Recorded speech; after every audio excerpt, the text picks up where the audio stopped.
Bismillahirrahmanirrahim. Alhamdulillah wassalatu wassalamu ala Rasulillah wala haula wala quwata illa billah. Ketika seorang karyawan ataupun orang yang ditugasi oleh perusahaan untuk beli sesuatu, untuk belanja, lalu ternyata orang ini mendapatkan cashback, mendapatkan uang tunai dari si penjual atau dari si pemilik toko. Nah, kemudian dia ambil uang itu. Kira-kira boleh apa enggak sih? Jadi contohnya misalkan perusahaan nyuruh dia beli printer, harga printer misalkan 500.000. Nah, kemudian di nota itu ditulis 500.000, tapi kemudian pihak toko kembalikan katakan 50.000 atau 100.000. Nah, uang ini diambil oleh si karyawan dari perusahaan A, dia belinya di toko B, ya. Nah, si karyawan ini ngambil uangnya masuk kantong pribadi, boleh atau tidak? Jawabannya tidak boleh. Jawabannya tidak diperbolehkan.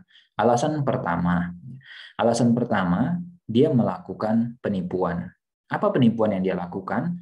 Ketika dia melaporkan ke perusahaan, yang dilaporkan apa? Kwitansi palsu tadi kan. Dia bilang, "Pak, ini tadi saya beli printer harga 500." Nah, dia laporkan.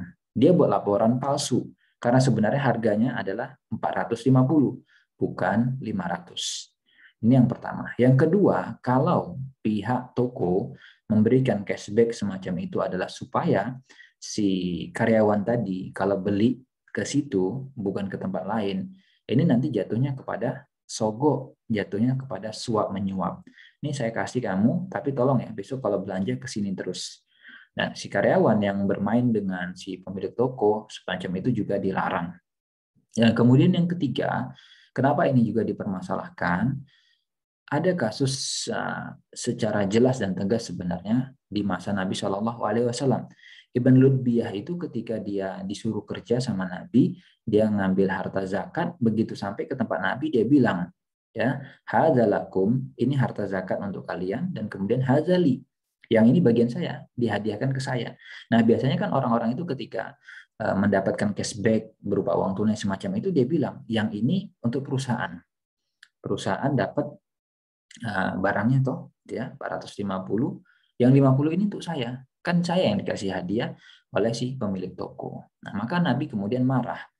Nabi menegur, Nabi mengingatkan, apa-apaan ada orang kok kemudian disuruh kerja, lalu begitu mendapatkan sesuatu diberikan kepada dia, lalu dia bilang ini punya saya, yang itu punya lembaga, itu punya instansi, punya perusahaan dan seterusnya. Nabi kemudian ingatkan, sehingga selain tadi poin 1 dan 2 ini juga akan mempengaruhi proses kualitas kerja dari orang lain, sehingga nanti otomatis ya orang ketika diberikan bonus seperti itu yang dia lakukan apa? Akhirnya ketika dia mau belanja, yang dia cari adalah mana nih perusahaan, mana nih toko yang berani kasih cashback lebih gede. Kenapa? Ya fokus dia bukan lagi pada kualitas, nanti bahkan dia lebih peduli dengan siapa yang lebih bisa ngasih harga atau potongan lebih besar buat dia. Karena kan untuk profit pribadi dia. Sehingga dia tidak lagi maksimal dalam menunaikan amanah yang diberikan oleh perusahaan. Dan kemudian yang keempat, alasannya yang terakhir, harta beserta semua turunannya itu milik yang punya.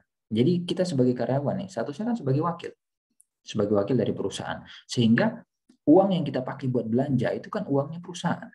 Uang perusahaan kita pakai buat belanja, lalu diskon, potongan, cashback atau apapun itu kan terjadi karena belanja pakai uang perusahaan, bukan pakai uang kita. Benar nggak sih? Ya kan? Kita bayar nih. Itu uang siapa yang kita pakai? Uang perusahaan. Kita kan hanya sebagai karyawan dan kita sudah dibayar. Nah, kemudian dapat 50.000, dapat 100.000 potongan. Itu semua benefit itu adalah hasil dari uang perusahaan. Sehingga pemiliknya adalah perusahaan atau lembaga, bukan kita. Dan kita tidak berhak untuk lakukan itu. Maka hendaknya para karyawan ataupun para wakil yang mendapatkan tugas lalu diberikan cashback, dia harus jujur. Sampaikan kepada perusahaan. Kalau perusahaan izinkan, oh ya silahkan Anda ambil. Silahkan diambil. Tapi kalau perusahaan mengatakan tidak boleh, ya jangan diambil. Berarti itu haram dan tidak berhak untuk kita. Maka ini harus hati-hati, jangan kemudian mentang-mentang bilang, loh kan saya yang belanja. Iya, Anda yang belanja, tapi bukan pakai uang Anda, gitu ya. Anda hanya sebagai wakil saja. Jadi kalaupun nanti bukan Anda yang belanja, karyawan lain yang belanja juga tetap dapat misalkan cashback seperti itu. Coba pakai uang Anda kalau belanja, baru Anda berhak untuk dapatkan itu. Ya, mudah-mudahan bisa dipahami dan Allah jauhkan kita dari harta-harta yang tidak baik. Demikian semoga bermanfaat.